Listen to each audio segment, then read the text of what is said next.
성도 여러분, 우리가 사무엘서를 묵상하고 있습니다. 이 사무엘서의 주제는 이스라엘의 왕의 제도에 대한 내용인데, 이제 사사 시대를 지나서 왕정 시대로 넘어가면서 그러면서 이스라엘의 왕정이라는 제도가 어떻게 시작되었는지, 그 다음에 이스라엘의 왕이 갖는 직분의 의미가 무엇인지, 나아가서 올바른 왕의 길이라는 것이 무엇인지를 제시하는 것이 사무엘서의 목적입니다. 자, 그런데 원래 이스라엘의 정치 제도는 사실 처음부터 정해져 있었습니다. 그것이 뭐냐면 신정이라는 것입니다. 즉 하나님이 다스리는 나라가 이스라엘입니다. 성도 여러분, 이스라엘이라는 이름을 언제 갖게 됐는지 여러분 기억하시는 분들 많이 계시리라 생각합니다. 야곱이 분이엘이라는 곳에서 하나님의 사자와 씨름을 하고 얻은 이름입니다. 그래서 창세기 32장 24절에서 28절의 말씀에 나오는 내용인데, 여기서 보게 되면 하나님과 씨름하여서 하나님과 및 사람들과 겨루어 이겼다라는 의미로 이스라엘이라는 이름이 됐다라고 얘기를 하고 있습니다. 자, 그런데 이스라엘이라는 이름의 뜻이 여기에만 국한된 것이 아닙니다. 사실 이스라엘이라는 그 단어를 히브리어로 이제 표기하게 되면 이제 이런 식으로 됩니다. 자, 그런데 이 이스라엘 단어 자체가 이스라엘이라는데 두 가지의 단어가 합해진 거죠. 밑에가 샤라이라는 단어하고 엘이라는 단어가 합쳐져 가지고서 생긴 것입니다. 이 샤라이라는 것은 동사인데, 이것이 이제 문법적으로 얘기했었을 때 3인칭 그 미완료형으로 바뀌게 되게 되면 이스라엘 이렇게 식으로 바뀝니다. 근데 이 의미가 뭐냐면 이스라엘, 그러니까 사랄이라는 이 의미가 통치한다, 내가 권한을 갖고 있다라는 뜻이 있습니다. To have authority to govern이라는 그런 의미가 있습니다. 거기에 엘이라는 저 뒤에 글자에 엘이라는 글자가 합쳐져서 엘이라는 것이 하나님, 여호와라는 뜻인데 그것이 두 개가 합쳐진 것입니다. 자, 그러면 우리가 생각할 것이 뭐냐면 이스라엘이라는 단어를 생각하면 하나님이 통치하신다라는 것이죠. 하나님이 권한을 갖고 계신다라는 의미가 있다라는 것입니다. 자, 그러기에 이스라엘이라는 이스라엘 백성, 이스라엘 나라, 뭐 이스라엘의 공동체라고 딱 얘기를 했었을 경우에는 제일 먼저 우리가 생각해야 될 것이 뭐냐면 이것은 하나님이 통치하시는 집단, 공동체, 나라라는 것으로서 우리는 인식을 해야 된다라는 말씀입니다. 즉 시작부터가 하나님의 통치 안에 거해야 함을 명시하는 것이 바로 그 이스라엘이라는 이름에서 표현되는 내용입니다. 자, 그러므로 사무엘서의 사무엘의 역할이 무엇이었었냐면 앞서 말씀드린 것처럼 마지막 사사로서 또한 선지자로서 이스라엘의 초대 두 왕을 세우는 역할을 감당하면서 이스라엘 백성들에게 무엇을 가르치고 있냐면 너네들에게 진정한 참된 왕이 누구냐 이러죠. 그것이 하나님에 대해서 얘기를 하고, 또한 그 참된 왕과 우리는 어떠한 삶을 살아야 하는지에 대해서 하나님의 뜻을 대신해서 가르쳐 준 것이 바로 사무엘의 사역의 역할이었다는 말씀입니다. 사실 성도 여러분, 사실 선지자 사무엘의 출생 자체가 하나님의 주권적인 은혜를 증거하고 있습니다. 우리 한번 이 말씀 보겠습니다. 사무엘상 2장 1절에서 10절까지의 말씀입니다. 저와 함께 한 절씩 교독할게요. 한나가 기도하여 이르되 내 마음이 여호와로 말미암아 즐거하며 내 뿔이 여호와로 말미암아 높아졌으며 내 입이 내 원수들을 향하여 크게 열렸으니 이는 내가 주의 구원으로 말미암아 기뻐함이니이다. 여호와와 같이 거룩하신 이가 없으시니 이는 주밖에 다른 이가 없고 우리 하나님 같은 반석도 없으시니이다. 심히 교만한 말을 다시 하지 말 것이며 교만한 말을 너희 입에서 내지 말지어다. 여호와는 지식의 하나님이시라 행동을 달아 보시니라. 용사의 발은 꺾이고 넘어진 자는 힘으로 띠를 띠도다. 풍족하던 자들은 양식을 위하여 품을 팔고 줄이던 자는 다시 줄이지 아니하도다. 전에 임신하지 못하던 자는 7을 낳았고 많은 자녀를 둔 자는 쇠약하도다. 여호와는 죽이기도 하시고 살리기도 하시며 수월에 내리기도 하시고 거기에서 올리기도 하시는도다. 여호와는 가난하기도 하시고 부하기도 하시며 낮추기도 하시고 높이기도 하시는도다. 가난한 자를 진토에서 일으키시며 빈궁한 자를 거름더미에서 올르사 귀족들과 함께 앉게 하시며 영광의 자리를 차지하게 하시는도다. 땅의 기둥들은 여호와의 것이라 여호와께서 세계를 그것들 위에 세우셨도다. 그가 그의 거룩한 자들의 발을 지키실 것이요 악인들은 들을 흑암 중에서 잠잠하게 하시리니 힘으로는 이길 사람이 없음이로다. 여호와를 대적하는 자는 산산이 깨어질 것이요 하나님께서 우레로 그들을 치시리로다. 여호와께서 땅 끝까지 심판을 내리시고 자기 왕에게 힘을 주시며 자기의 기름 부음을 받는 자를 뿔을 높이시리로다 하니라라는 내용입니다. 자, 이 내용을 우리가 읽으면서 같이 교독하면서 느낄 수 있는 것이 뭐냐면 사실 이 내용은 한나의 노래입니다. 그런데 간단하게 얘기를 하게 되면 교만한 자들 물리치시고 겸손한 자를 구원하시는 하나님의 손길에 대해서 얘기하고 있습니다. 이것이 사실 이 사무엘서 전체의 주된 내용입니다. 이것이 계속적으로 반복이 됩니다. 그러면서 사무엘상 상하를 읽을 때마다 이 내용의 그 내용의 의미를 간직하고 읽게 되면 이 모든 것들이 다 이해가 되는 내용들로서 나오는 내용입니다. 그러면 사랑하는 성도 여러분, 제가 오늘의 말씀의 주제를 거룩하신 하나님 여호와 앞에서라고 정했는데, 그래서 우리가 말씀을 통해서 진정 우리가 믿고 있는 그 하나님, 우리를 통치하시는 그 하나님이 누구신지, 그 하나님 앞에 우리가 서 있는 우리는 또한 어떠한 삶을 살아야 되는지에 대해서 좀 생각해 보기를 원합니다. 자, 오늘의 본문의 말씀의 시작이 이랬었습니다. 6장 1절의 말씀에 여호와의 궤가 블레셋 사람들의 지방에 있은지 7달이라 라고 시작이 됩니다. 자, 이 말씀의 내용을 좀 이해하려면은 사무엘상 앞장에 있는 4장과 5장에 대한 말씀에 대해서 이해를 해야 되는데 제가 간추려서 말씀을 드립니다. 그러니까 이스라엘 백성들이 블레셋 사람하고 전쟁을 합니다. 그런데 이들이 생각했던 것이 뭐였었냐면 전쟁에 대해서 자기들이 힘이 없다는 거 아니까 여호와의 그 언약궤를 갖고 나가면 이길 거라 생각했었던 거죠. 그래서 나름대로 여호와의 언약궤를 끌고 갑니다. 하나님한테 기도한 것도 아니고 하나님이 우리를 도와주셔서 이 언약궤를 가지고서 내가 이기게 해달라는 그렇게 한 것도 아닌데 그냥 끌고 나갑니다. 끌고 나가가지고서 내가 이것을 갖고 나가야 되면 이기겠지라고 생각하면서 나갔던 전쟁이었었습니다. 그런데 하나님께서 침묵하셨습니다. 아무런 역사가 없고 간섭하심이 없었습니다.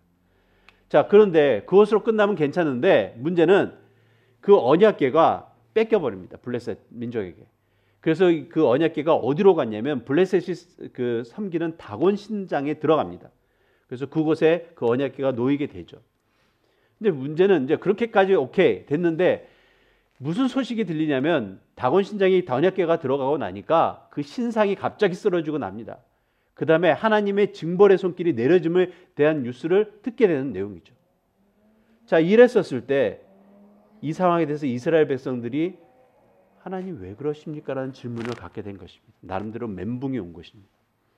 내가 이걸 사용해가지고 뭔가 하려고 했었을 때는 그렇게 잠잠하시는데 이것이죠.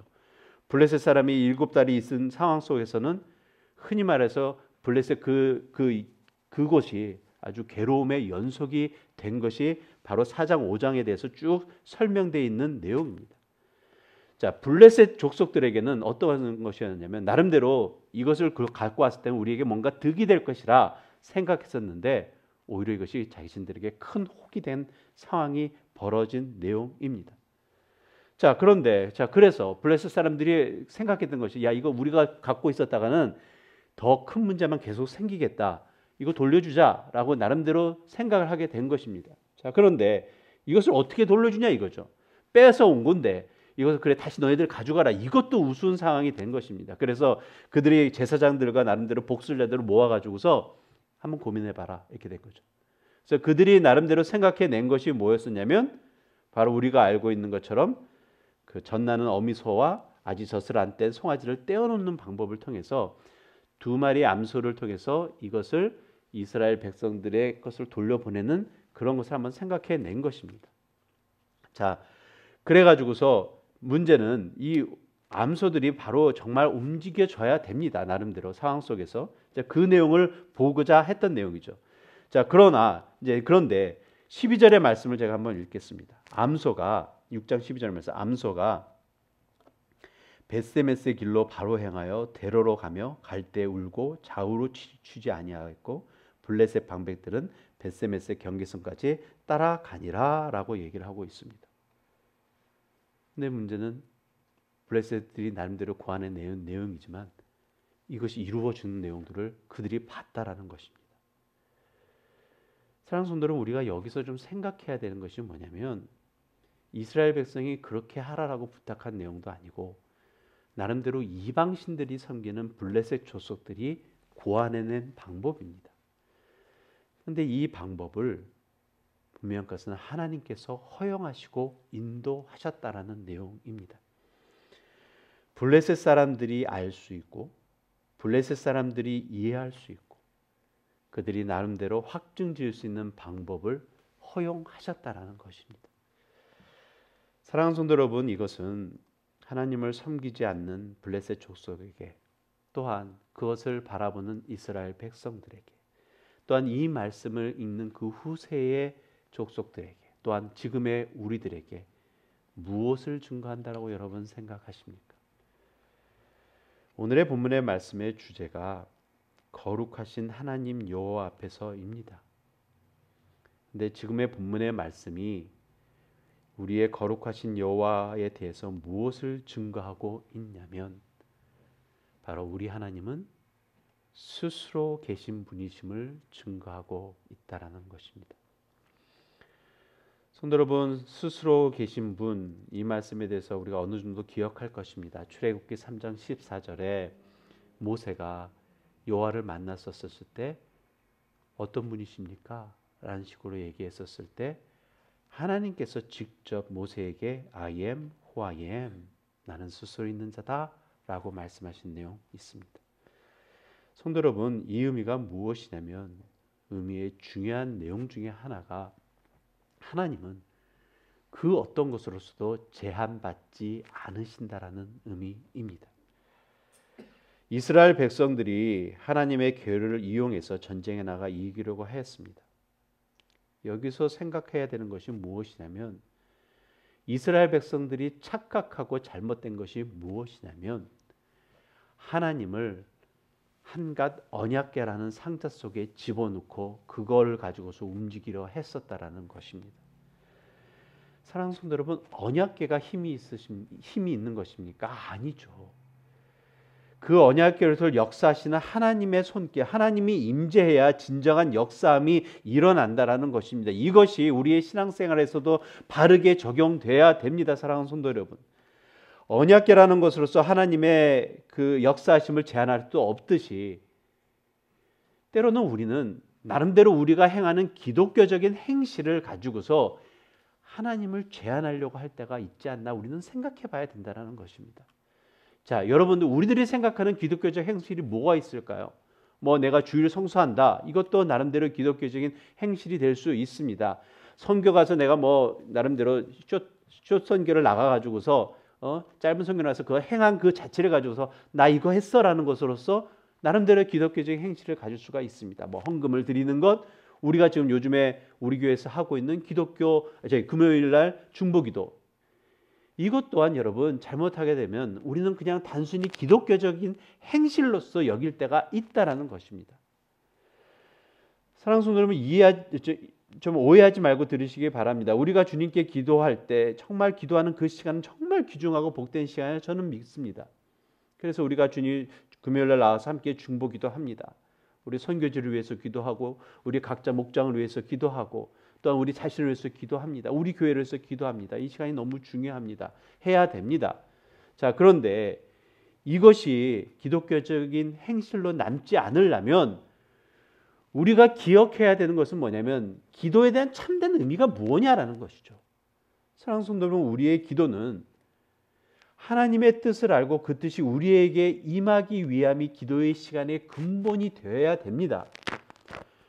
그렇다고 우리가 바라고 원하는 것을 하지 않고 그것만 하라, 이것은 아닙니다. 분명한 것은요. 그러나 그 기독교적인 기도의 참된 근본을 우리가 놓치고 있으면 우리는 때로는 나의 기도하는 시간이 그저 내가 원하는 것만 쭉 얘기하고 돌아갔고 나 다 했어, 나 하나님께 이렇게 했어 라는 것으로서 끝날 때가 있다라는 것입니다.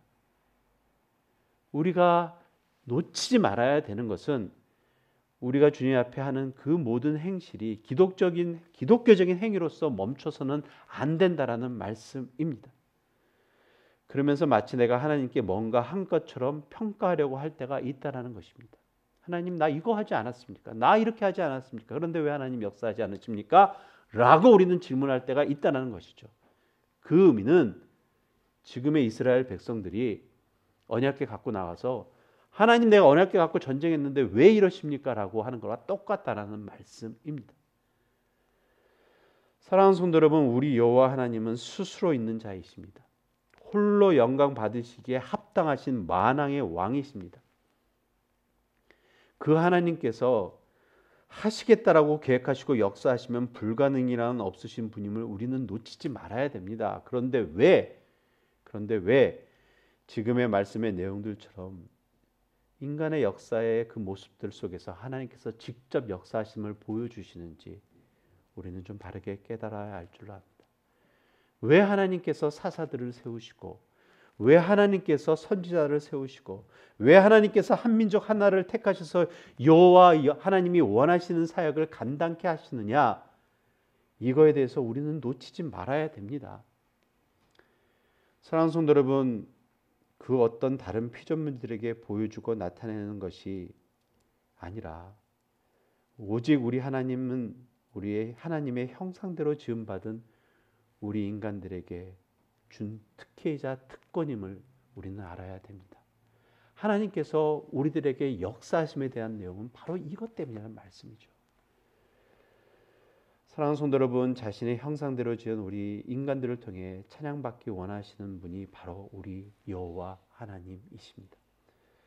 그 의미는 우리 인간들과는 그 어떤 존재들과 달리 하나님께서 다른 모습으로 교제하기를 원하신다라는 것이죠. 그저 창조하시고 장난감처럼 갖고 노는 그런 모습이 아니라 하나님께서 계속적으로 우리에게 말씀하고 우리들이 깨우치기를 원하시는 것은 나와 함께 교제하자, 같은 모습으로서 교제하자라는 것입니다. 그냥 내가 너희들을 만들고 니네들이 나를 교제하게끔 하는 것이 아니라 니네들이 참된 인격체로서 자발적으로 차원적으로 나를 깨닫고 나에 대해서 하나님 앞에 영광 돌리는 그런 삶 니네들이 할 수 있지 않냐라는 것이 하나님께서 우리들에게 원하시는 내용이라는 말씀입니다. 사랑하는 성도 여러분, 거룩하신 여호와 우리 하나님은 스스로 있는 분이시며 왕 중의 왕이시고 전지전능하신 하나님이십니다. 여러분 믿으십니까? 그분의 뜻은 우리로 하여금 그분의 뜻을 이루기 원하시는 것입니다. 본문의 말씀에서 그래서 블레셋 족속들에게 하나님이 하나님의 되심을 스스로 증거하고 계셨습니다. 그들의 방법으로 행하던 것을 허용하셨습니다. 그러면서 이스라엘 백성들에게만 국한된 하나님의 모습이 아니라 모든 것을 통치하시고 운행하시는 그 하나님의 손길을 블레셋의 마음에 인식시켰다라는 말씀입니다. 사랑하는 성도 여러분, 우리 하나님은 스스로 계신 만왕의 왕이신 하나님이십니다. 자, 그래서 두 번째로 말씀에 대한 내용은 나눌 말씀은 그 거룩하신 하나님 여호와 앞에서 우리가 해야 되는 것이 무엇인가? 하나님 앞에 서 있는 우리가 해야 되는 것이 무엇인가? 이 시간 좀 잠시 생각해 보기를 원합니다. 자, 말씀에서 등장하는 내용이 뭐냐면 암소들의 내용이 등장합니다. 우리가 암소들의 모습을 보면서 우리가 배울 수 있는 것이 있습니다. 자, 한갓 가축인 암소들도 주님의 인도하심에 순종하고 가는데 이거죠. 만물의 영장이라고 떠들고 다니는 우리가 어떤 모습으로 살아야 되는지, 그래서 우리가 다시 한번 정돈하기를 원합니다. 사랑하는 성도 여러분, 겸손함의 순종입니다. 이 모습은 다른 것에 있지 않습니다. 하나님과 함께하는 삶을 나의 삶의 우선순위로 두는 것입니다. 이것이 겸손함의 순종입니다. 하나님과 함께함이 기쁨이고 하나님과 함께함이 행복입니다. 그것 외에 다른 것은 그저 그냥 순간적인 쾌락임을 밖에 우리가 고백할 수 없다라는 것입니다. 사랑하는 성도 여러분, 하나님의 궤는 요술방망이로서가 아니라 우리가 깨달아야 되는 것은 하나님의 궤는 하나님의 임재를 갈망하고 경험하는 그 거룩함의 모습으로서 우리가 간직하고 싶은 그런 언약궤가 돼야 된다라는 말씀입니다. 이스라엘 백성들은 그 언약궤 앞에서 제사를 드리고 주님의 음성을 기다렸었습니다. 여러분 이스라엘 백성들이 40년간 광야 생활을 하면서 무엇을 하였습니까? 바로 이것을 교육했습니다. 모세를 통해서 하나님께서 계속적으로 이스라엘 백성들이 깨달아야 되는 것에서 가르쳐 준 것이 바로 이것이죠. 하나님의 언약궤 앞에 그것이 무엇이 증거되냐면 하나님의 역사하심이, 하나님의 임재하심에 대해서 그들이 알게 됩니다. 그래서 그것이 역사함을 통해서 우리들이 무엇을 해야 되고 하나님의 언약궤 앞에 우리가 어떠한 모습으로 서야 되는지 가르쳐주고 하나님께서 나름대로 보여주신 것이 바로 그 광야의 40년 동안에 대한 내용이라는 말씀입니다. 자, 이제 언약궤가 제자리로 돌아옵니다. 이스라엘 백성들이 그것을 봅니다. 자신들이 나름대로 7개월 동안 놓쳤던 것에 대해서 그 언약궤가 암소 2마리가 끌고 오는 모습을 봅니다. 자, 얼마나 그들이 가슴이 벅찼을까요? 나름대로 자신들에게는 이것은 크나큰 수치감으로 남아있던 그 7개월 동안의 기간이었었습니다. 정말 자신들이 그렇게 귀중하게 여겼던 그 모습이 하나님의 모습의 그 언약궤 모습이 자신들 눈앞에서 다가오는 모습을 보면서 과연 이들의 마음이 어땠을까? 우리는 좀 상상해 보기를 원합니다. 자, 그런데 이 언약궤가 돌아온 여정에 대해서 우리는 좀 생각해 봐야 됩니다. 분명히 이것이 블레셋에 있었습니다. 있었던 곳이 뭐냐면 에그론이라는 데입니다. 그래서 에그론이라는 데서 이들이 벳세메세라는 곳으로서 오는 것이 이 언약궤의 여정입니다. 자, 이 거리가 직선거리로 11km 정도 됩니다. 약 7마일 정도 되는 거리입니다. 자, 그런데 이것이 그냥 단순히 온 것이 아니라 앞서 2마리의 그 거리를 그러니까 젖도 안 뗀 그 암송아지들이 있고 그것의 반대쪽으로 세웁니다. 자, 이제 이것에 대해서 설명을 드리겠습니다. 자, 이 베들레헴, 이제 이스라엘이 여기 있다면 에그론이라는 것이 내 쪽으로서 서쪽입니다. 그러니까 이쪽에서 에그론이라는 것이 이것이 블레셋 지방이 여기에 있었습니다. 그래서 이곳에서 벳세메세라로 오는 그 길이 뭐냐면 단순히 직선으로 올 수 있는 길이 없었고 나름대로 이렇게 턴해서 이렇게 내려가는 길입니다. 나름대로 언덕이 있는 그러한 상황입니다. 자, 이곳에 지금 암소 2마리가 오는 것입니다. 그리고 송아지들은 그 반대편에 서 있는 내용입니다. 자, 우리가 말씀해 보서 알고 있듯이 암소들이 그냥 온 것이 아닙니다. 그냥 자기의 송아지들을 버리고 온 것이 아니라 울면서 왔다라고 아까 12절에 그렇게 우리가 읽지 않았습니까? 자, 그 내용 속에서 우리가 기억해야 되는 것은 분명한 것은 암소의 마음속에서는 자신의 어린 송아지에 가고 싶은 마음이 분명히 있죠. 자, 그럼에도 불구하고 떠나오는 여정이었었다는 것이죠. 얼마만큼요? 11km 이상이 되는 그 거리를 묵묵히 걸어가는 내용입니다. 자, 아까도 말씀드렸지만 직선으로 가는 거리가 아닙니다. 이렇게 흩어져서 내려가는 길입니다. 자, 이곳에 암소 2마리가 뭔가 알고 있는 것처럼 그냥 걸어가고 있다는 것입니다. 누가 어디로 가라라고 가르쳐 준 것이 아닙니다. 블레셋 그 족속들이 만들었지 않습니까? 그러고서 그냥 흐르쳐 걸어가는 그 길입니다. 사랑하는 성도 여러분, 벳세메세라는 곳이 어딘지 우리가 좀 알아보기를 원합니다. 그것이 뭐냐면 여호수아 19장 41절에 이 내용이 있습니다. 우리 말씀이 있을 겁니다. 자, 그들의 기업의 지역은 소라와 에스달과 이르세메스라는 것입니다. 이것이 뭐냐면 그 당시 땅이 분배됐을 때 단지파에게 주어진 내용입니다. 자, 이르세메스라는 이 지명이 바로 벳세메스라는 곳입니다. 같은 곳입니다. 자, 그런데 이 벳세메스에서 좀 더 구체적으로 알게 되면 역대상 6장 57절에서 59절의 말씀이 있습니다. 자, 우리 함께 읽을까요? 시작. 아론 자손에게 도피성이 주어졌으니 헤브론과 림나와 그 초원과 야딸과 에스드모와 그 초원과 할렘과 그 초원과 드빌과 그 초원과 그 초원과 벳세메스와 그 초원이며 라고 합니다. 여기에 뭐가 나오죠? 벳세메스입니다. 누구에게 주어졌다고요? 아론 자손에게 줬어요. 아론 자손이 뭐죠? 레이지파죠. 레이지파, 그 벳세메스라고 하는 것이 뭘로 사용됐냐면 뭐죠? 도피성으로 사용된 것입니다. 그곳에 암소들이 가는 겁니다. 여러분, 이것은 신기한 것입니다. 그렇지 않습니까? 가르쳐주고 누가 끌고 가는 것이 아니라 하나님께서 정하신 도피성입니다. 누가 있냐 하면은 보시다시피 레위 족속이 있는 곳입니다. 무엇이 감당돼야 될 것인지 아시지 않겠습니까? 언약궤가 가면서 그래서 이루어진 것이 뭐냐면 레위 족속에 있는 그곳에서 그들이 나름대로 벳세메스에 있는 사람들이 밀을 베다가 밀을 이렇게 짜다가 보니까 갑자기 다가옵니다. 언약궤가. 자, 그들이 생각할 수 있는 것은 뭐냐? 야, 이거 제사 드려야 된다는 것을 금방 알 수 있죠. 그리고 제사 드리는데 문제가 없습니다. 누가 있기에? 레위 족속이 있기에. 이러한 상황이 벌어졌다는 것입니다. 그냥 간 것이 아니다라는 것이죠. 하나님께서 역사하시고 이끌고 가셨다는 것을 그것을 누가 보느냐? 바로 블레셋 방백들이 함께 보고 있는 내용들입니다. 자, 무엇을 느꼈을까라는 내용이죠. 그들의 하면서 야, 이것이 되는구나라는 거죠. 자신이 생각했던 것이 뭐냐면 야, 이거 이스라엘이 섬기는 그 신이라는 분이 정말 대단한 분인구나 느꼈을 것입니다. 당연히 그들의 눈 속에 보았을 것이죠. 그래서 그들은 에브론으로 돌아갑니다. 확인되고 돌아갔다라는 내용입니다.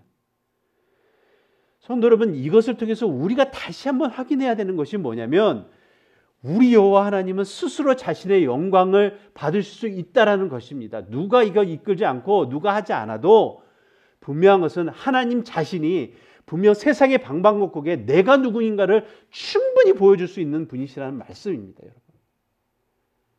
자, 그런데 라고 얘기를 하는 것이죠.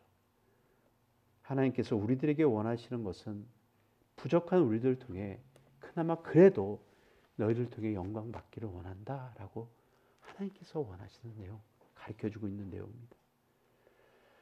성도 여러분, 인간의 삶의 목적이 하나님께 영광을 돌리는 것이라 우리가 믿고 고백하고 있습니다. 그러므로 우리의 삶의 모든 것이 정말 하나님께 드리는 예배로 있어야 될 줄로 압니다. 이 예배는 한 번의 제사로가 아니라 삶의 모든 영역 속에서 이루어져야 됩니다. 그러므로 진정한 예배는 어떤 형식적인 제사가 아니라 하나님 말씀대로의 삶의 순종이 되어야 될 줄로 압니다. 이것이 오늘의 본문의 말씀에서 다시 한번 보여줍니다. 자, 앞서 말씀드렸던 것처럼 이스라엘 백성들은 형식적인 예배에만 너무 익숙해져 있었습니다. 이것이 어떤 모습으로 보여지냐면 자, 하나님의 언약궤가 오는 것을 이들이 봅니다. 자, 그래서 앞서 말씀드렸던 것이 자연스럽게 일어나는 것이 우리 제사 드려야 돼 이거죠. 그러면서 이들이 제사를 잘 드립니다. 뭐 난리 쳤겠죠. 나름대로 언약궤라는 것을 기다렸던 것이 왔고, 그다음에 우리가 제사를 드릴 수 있는 것 자체만으로 기쁘고 막 열심히 제사를 드립니다. 사랑하는 성도 여러분, 이것이 나쁘다라는 것이 아닙니다. 분명 우리는 제사를 드려야 되는 것은 맞습니다. 그런데 진정 신령과 진정의 예배로 이것이 진짜 되는지에 대해서 생각해 봐야 되는 것이 뭐냐면 오늘 본문의 말씀의 19절의 말씀 한번 보겠습니다. 벳세메스 사람들이 여호와의 궤를 들여다본 까닭에 그들을 치사 5만 70명을 죽이신지라. 여호와께서 백성을 쳐서 크게 살력하심으로 백성이 슬피 울었다. 여러분, 이게 무슨 뜻이냐면 이스라엘 백성들이 제사를 드리고 난 후에 가졌던 마음을 저는 생각해 봤습니다. 아, 우리 다 했다 이거죠. 우리 할 것 다 했다 이거죠. 문제는 그러고서 이게 언약궤 한번 볼까 이거입니다. 하나님의 언약궤는 민수기 4장에 등장하는 말씀이 있는데 고앗 자손들이 성물을 운반하는 자손들이 고앗 자손들이었었습니다. 근데 그 고앗 자손들조차도 감히 번접할 수 없는 내용이었습니다. 그런데 이들이 뭐냐면 열어본 것입니다. 그러니까 예배를 왜 드렸을까 이거죠. 제사를 왜 드렸을까라는 생각을 해본다는 것입니다. 사랑하는 성도 여러분, 신령과 진정으로 예배 드려야 된다는 것이 무슨 뜻일까요? 하나님의 뜻에 따라 말씀에 순종하는 예배이어야 합니다. 여러분, 근데 지금 이스라엘 백성들이 지금 벳세메스 사람들이 한 것은 흔히 말해서 신성 모독입니다. 진정 예배 드려야 된다는 의미가 무엇인지 잘못 깨달아 알고 있다라는 말씀입니다.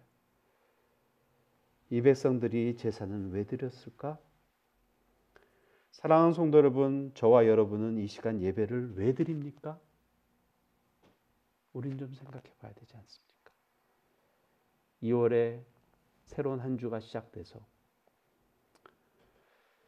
나름대로 내가 뉴라이프 뉴비전 교회의 처치 멤버니까 다 좋습니다. 나쁘다는 걸 결코 아닙니다. 그러나 내가 진정 주님 앞에 예배드리는 마음이 무엇일까? 우리는 좀 생각해 봐야 되지 않을까 합니다.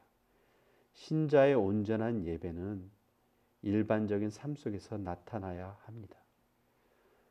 그러므로 신자의 삶을 분별하는 것은 일상생활을 보면 압니다. 여러분들이 여러분들의 각자의 삶을 점검해 보면 압니다. 여러분 주일날 우리가 하나님 앞에 겸손할 수밖에 없는 이유가 여러분 무엇이라 생각합니까? 일주의 삶 한번 여러분 되돌아보시기 바랍니다. 과연 내가 하나님 앞에 당당히 설 수 있을까? 우리가 주님 앞에 나와서 이렇게 예배드리는 것은 우리가 하나님 앞에 서는 것입니다. 그렇지 않습니까? 예. 과연 우리가 딱 어깨에 힘주면서 하나님 나 왔어요? 이런 식으로 설 수 있을까? 우리가 주일날 주님 앞에 더욱더 겸손할 수밖에 없고 주님 앞에 내가 정말 무릎 꿇고 기도할 수밖에 없고 주님 앞에 회개할 수밖에 없는 이유가 과연 무엇일까? 우리는 한 주의 삶을 살할 때 정말 바르게 살았던 내 삶이 얼마만큼 될까 점검하게 되면 자연스럽게 나타날 수 있는 내용이 아닐까라는 생각을 해봅니다. 사랑하는 성도 여러분, 우리 모두가 주님에서 온전한 예배의 삶 사시기를 주님의 이름으로 축원합니다. 삶 속에서의 예배는 그 거룩함은 어떤 형식을 나타내는 것이 아니라 묵묵히 하나님 말씀대로의 순종입니다. 우리 20절 말씀 오늘 말씀 다시 한번 보겠습니다. 20절 말씀 다시 한번 볼까요? 시작.